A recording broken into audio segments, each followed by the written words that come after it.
안녕하세요. 2024년 4분기 PYSR에서 ART라는 논문에 대해 발표할 서울대학교 산업공학과 DSBA 연구실 소속 석사과정 성시열입니다.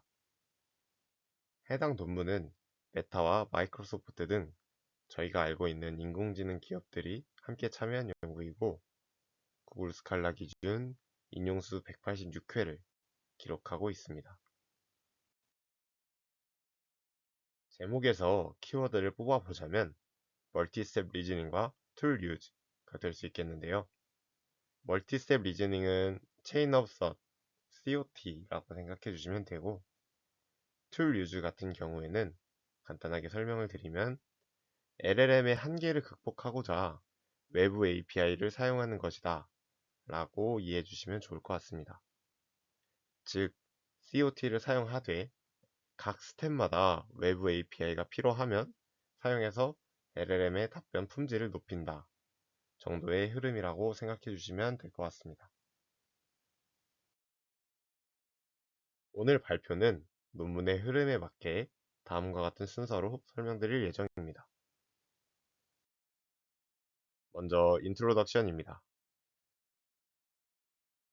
해당 논문을 이해하기 위해 In Context Learning에 대해 알고 있어야 합니다. In Context Learning은 새로운 태스크와 같은 어려운 문제를 LLM 프롬프팅만으로 추가 학습 없이 해결하는 것입니다. 종류로는 프롬프트에 인풋 아웃풋 예시를 넣어주는 퓨샷, 그리고 문제를 푸는 과정을 세분화하는 COT, 그리고 외부 툴을 사용하는 툴 유즈 방식이 있습니다. 그 중에서도 ART는 COT와 툴 유즈를 모두 사용하는 자동화된 프레임워크입니다. 간략하게만 설명드리면 태스크별 COT 과정이 담긴 태스크 라이브러리가 존재를 하고 활용 가능한 툴이 담긴 툴 라이브러리가 존재합니다. 오른쪽을 보시면 태스크에 대한 인스트럭션과 입력 문장으로 구성된 프롬프트가 ART 프레임워크의 인풋으로 들어가게 되고 태스크 라이브러리에서 해당 프롬프트와 관련된 예시를 리트리브하게 됩니다. 이때 예시는 단순 인풋 아웃풋이 아니라 COT 과정이 포함되어 있고 이 예시를 포함하여 구성된 전체 프롬프트를 본 논문에서는 프로그램이라고 표현합니다. 이후 프로그램을 LLM의 인풋으로 태워서 태스크를 수행하게 되고 그 과정에서 자동으로 COT를 생성하면서 툴이 필요한 경우 툴을 사용하게 됩니다. 마지막으로 ART는 휴먼 피드백을 통해 생성 결과를 수정하고 이를 라이브러리에 추가할 수 있습니다. 해당 과정이 반드시 필요하진 않기 때문에 옵셔널이라고 표현하였지만 사람이 직접 확인하고 수정하는 과정을 통해 성능을 대폭 향상시킬 수 있다고 합니다. 전체 과정에 대해서는 뒤쪽에서 다시 하나씩 설명드리도록 하겠습니다. 다음은 관련 연구입니다. 소개드릴 관련 연구는 크게 세 가지입니다. 먼저 첫 번째는 이 로우 리소스로 LLM을 파인 튜닝하는 연구입니다. 대표적으로 인스트럭트 GPT나 코덱스가 있는데요. 일반화 성능이 좋은 LLM에게 특정 분야 혹은 특정 태스크에 대한 지식을 주입함으로써 일반화 성능과 더불어 특정 태스크까지 잘하는 LLM을 만드는 것입니다. ART에서는 아까 프로그램을 처리하는 이 프로즌 LLM으로 인스트럭터 GPT를 사용하고 코드 생성 태스크에는 코덱스를 툴로서 사용하게 됩니다. 두 번째는 COT와 관련된 설명입니다. COT는 여러 태스크에 대해 추가 학습 없이 태스크 풀이를 여러 스텝으로 분해함으로써 성능을 향상시키는 방법입니다. 과거에 COT는 초기 프롬프트 작성에 있어 직접 작성해야 한다는 어려움이 있었지만 최근 들어서는 다음 보이시는 것 같이 뭐 차근차근 한번 생각해 보자 라는 식의 프롬프트 한 줄만으로도 모델이 이 멀티 스텝 리즈닝을 자동으로 생성하고 그에 맞게 문제를 해결하는 자동화된 오토 COT가 등장하고 있습니다. 논문에서는 이 ART를 일반적인 COT와 오토 COT랑 비교한다고 되어 있는데 실험 장표에서는 이제 오토 COT가 이제 리포팅 되어 있음을 확인할 수 있었습니다. 마지막으로 툴 유즈입니다. 툴 유즈는 LLM의 한계를 극복하고자 외부 툴을 사용하는 것인데요. 예를 들어서 LLM 질문에 최신 정보가 필요하다 라고 하면 검색 엔진인 구글을 사용하고 코드 생성 관련은 코덱스, 코드 실행은 파이썬 등을 사용하여서 이 LLM 답변 품질을 더욱 높이는 방식입니다. 이러한 방식은 추가 학습이 필요하지 않고 툴마다 프롬프트를 따로 구성하지 않아도 된다는 것이 특징입니다. 다음은 ART라는 프레임워크에 대한 설명입니다. 전체적으로 해당 연구의 가정은 인풋 아웃풋 쌍으로 이루어진 일부 라벨 데이터를 활용할 수 있다. 그리고 모델의 인풋으로 새로운 태스크에 대한 디스크립션과 인풋 인스턴스가 주어진다 입니다. 사용자가 ART 프레임워크를 사용한다고 할 때 이런 식으로 질문을 하는 것이죠. 먼저 저기 보이는 그림과 같이 new task와 인풋에 대한 내용이 given이 되면 이 정보를 기반으로 태스크 라이브러리에서 비슷한 태스크의 예시를 리트리브 하게 됩니다. 그림상으로는 두 개의 예시가 보이는데요. 하나의 예시를 자세히 보겠습니다. 제가 태스크의 예시라고 표현했던 것을 해당 논문에서는 프로그램이라고 표현합니다. 보시면 이렇게 위에서부터 태스크에 대한 설명, 인풋, 그리고 멀티 스텝 리즈닝으로 이루어져 있는데요. 이 COT의 각 스텝에는 필요한 툴을 호출하는 툴콜 기호가 존재합니다. 여기 노란색으로 스페셜 토큰 같이 생긴 부분인데 해당 기호는 툴 라이브러리에 이미 정해진 상태이고 매칭 방식으로 활용되게 됩니다. 이렇게 프로그램은 커스텀 PEG라는 정해진 포맷이 존재를 하고 해당 포맷에 맞게 구성됩니다. 다음은 이렇게 구성한 프로그램을 프롬프트의 퓨처처럼 구성을 하여서 LLM 인풋으로 활용하게 됩니다. 해당 과정에서 COT가 생성되고 각 스텝을 수행하면서 중간중간 툴 콜이 발생할 때마다 생성을 멈추고 툴을 사용하고 다시 생성을 진행하고 이 과정을 반복하면서 결과가 출력됩니다. 예시를 보면서 자세하게 설명드리겠습니다. 먼저 가장 윗줄의 인풋은 아까 보여드린 사용자가 입력한 질문이고 이것과 관련된 퓨샷 프로그램을 포함한 인풋을 입력받은 LLM이 정해진 포맷에 맞게 COT를 제너레이션 하게 됩니다.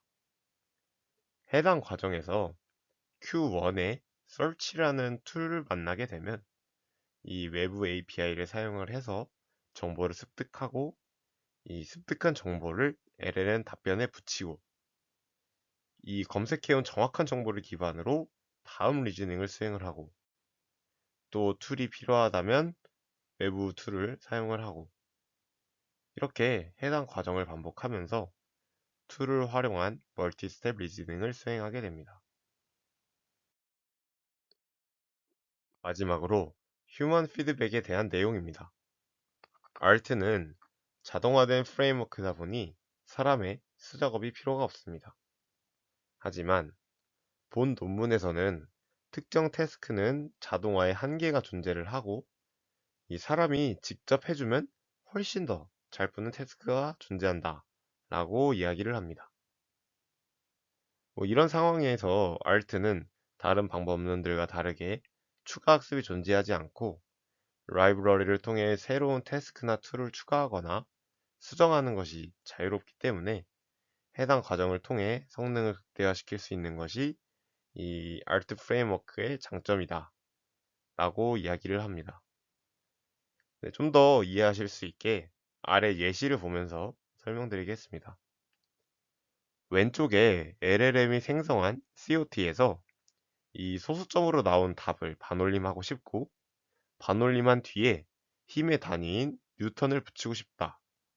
아마 이렇게 해야 정답이 되기 때문에 다음과 같은 이런 생각을 하는 것이겠죠. 이런 것들이 이제 뭔가 계산상 58.9789가 정답이 될 수는 있겠지만 원하는 정답은 59 뉴턴이기 때문에 이러한 것들이 자동화의 한계라고 볼 수 있습니다.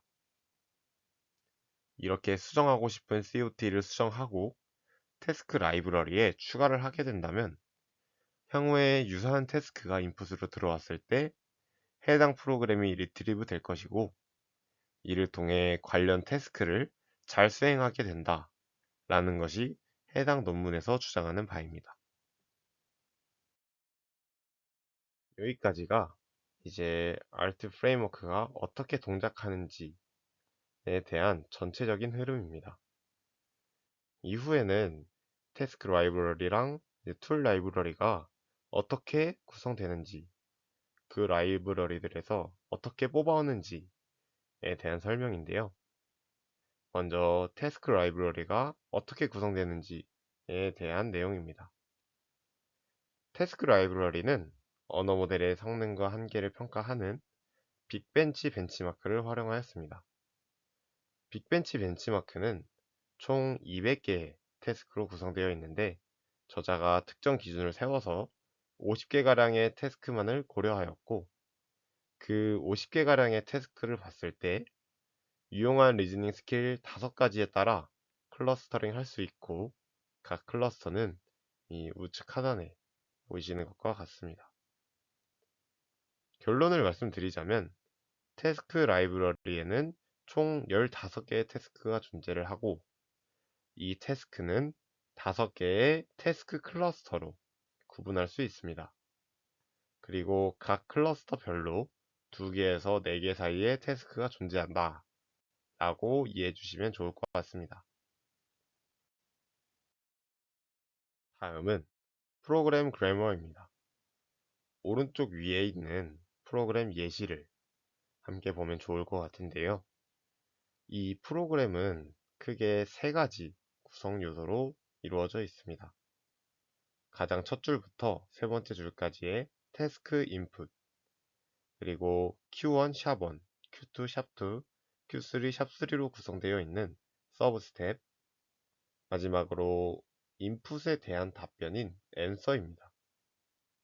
서브 스텝에 대해서만 조금 더 자세히 설명드리면 서브 스텝은 각 스텝마다 서브 태스크 쿼리와 서브 태스크 앤서로 나뉩니다. 이 Q1, Q2 같은 게 서브 태스크 쿼리고 샵1, 샵2 같은 게 이 쿼리에 대한 답변인 서브 태스크 앤서입니다. 그리고 더미 서브 태스크라는 것이 있는데 이 쿼리는 EOQ라고 표현함으로써 이제 중간 리즈닝이 다 끝났고 최종 답변을 해야 한다 라는 것을 LLM에게 알려주는 역할입니다. 태스크 라이브러리가 구성되었다면 다음은 태스크 라이브러리에서 n개의 태스크를 어떻게 뽑아오는지에 대한 설명입니다. 먼저 2가지 전략으로 나누어 볼 수 있는데요. 첫 번째는 태스크 클러스터 방법입니다. 이 해당 전략은 새로운 태스크에 대한 라벨링 된 예시가 50개 정도로 작은 경우에 사용하는 방법입니다. 각 태스크, 각 클러스터에 맞는 프롬프트를 반복하고 토의 테스트를 진행한 뒤 가장 성능이 좋은 태스크 클러스터를 선택하는 방식입니다. 두 번째는 LLM 유사도 기반 방식입니다.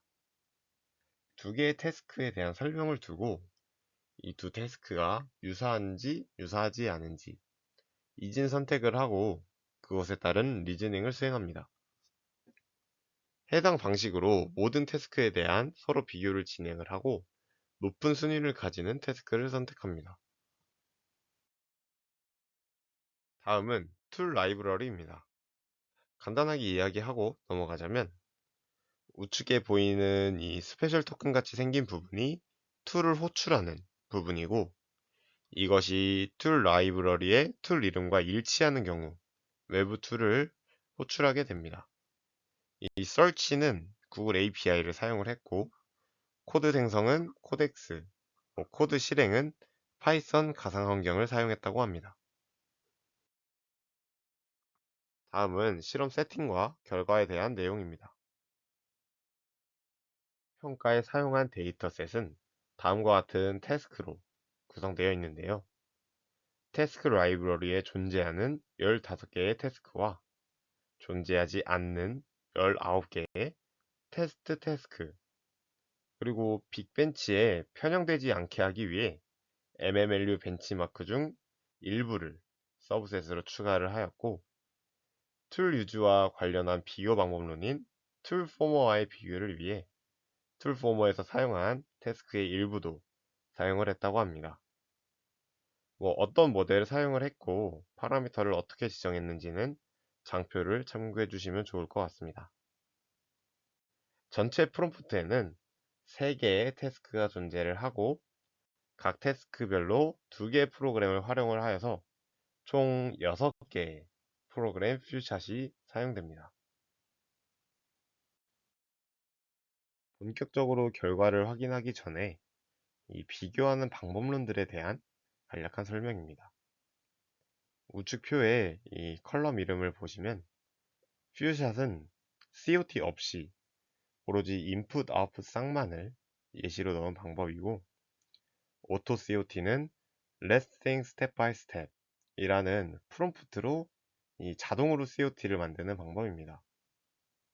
그리고 툴을 사용하는 것과 사용하지 않은 것에 대한 성능 비교도 진행을 하였고 마지막으로 이 GPT-3 Best라고 표기되어 있는데 이 동일한 모델 크기 내에서 GPT-3나 코덱스를 사용한 방법론 중 성능이 리포팅 된 것 중에서 가장 성능이 좋은 것과 알트 프레임워크를 비교합니다.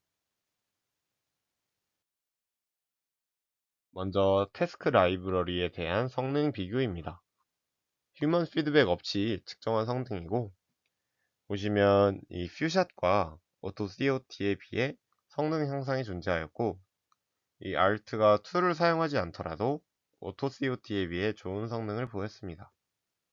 이 둘 간의 차이는 오토 COT는 이 Let's think step by step 이라는 프롬프트를 주고 리즈닝 과정을 자유 형식으로 작성하는데 Alt의 경우 Q1, 샵1과 같이 정해진 형식에 맞게 작성을 하였고 그 정해진 형식이 성능 향상에 유의미하다라는 것을 의미합니다. 그 외에 툴까지 사용한 Alt는 전체 인스턴스 중 거의 대부분 툴을 사용하였고 성능 향상 또한 보였습니다. 그리고 코드 생성 기반의 태스크에서 Alt의 성능이 퓨샷과 동일하거나 더 낮은데 그 이유로 COT를 사용하는 것이 이 에러가 한번 발생하게 되면 이후 리즈닝에서도 쭉 에러가 나는 것을 언급하였습니다. 마지막으로 이 GPT-3 베스트와 비교를 했을 때 8개의 태스크 중 5개 정도가 더 성능이 좋거나 비슷했다라고 이야기를 합니다. 이 GPT-3 베스트에 대한 그 설명 혹은 이 해당 성능이 어떤 연구에 대한 성능인지는 그 아래 그 테이블에 대한 설명에 나와 있습니다. 다음은 태스크 라이브러리에 없는 태스크가 테스트 인풋으로 들어왔을 때의 실험입니다. 앞에서 설명한 5가지 클러스터 내에는 포함된 태스크이고요. 실험 결과 Alt가 가장 좋은 성능을 보였고 특히 그 중에서도 아리스메틱 태스크에서 더 좋은 성능을 보였다고 이야기합니다. 여기는 동일하게 태스크 라이브러리에 없는 태스크를 사용하는데 앞 장표는 빅벤치 벤치마크이고 이 우측 상단에 있는 것이 MMLU, 하단에 있는 것이 툴포머에서 사용한 6가지 벤치마크입니다. 실험 결과를 보면 ART는 MMLU에서도 성능이 좋았고 툴포머랑 비교를 했을 때도 툴포머보다 성능이 좋았다고 합니다. 다만 툴포머와 비교를 했을 때 툴포머에서는 ART에서 사용한 모델보다 더 작은 모델을 사용했기 때문에 공정한 비교는 아니다 하고 이야기를 합니다. 마지막으로 결론입니다. ART는 추가 학습 없이 블랙박스 LLM에서 자동으로 멀티스텝 리즈닝과 자동으로 툴을 사용하는 프레임워크입니다. 저자가 언급하는 컨트리뷰션으로 멀티스텝 리즈닝이 표현하는 프로그램을 간단하고 가벼운 문법으로 구성을 하였고 라이브러리를 사용하여 프로그램에 대한 확장성을 부여하였고 휴먼 피드백을 통해 성능을 더욱 극대화시킬 수 있었다고 합니다. 이상으로 ART 논문에 대한 설명을 마치도록 하겠습니다. 감사합니다.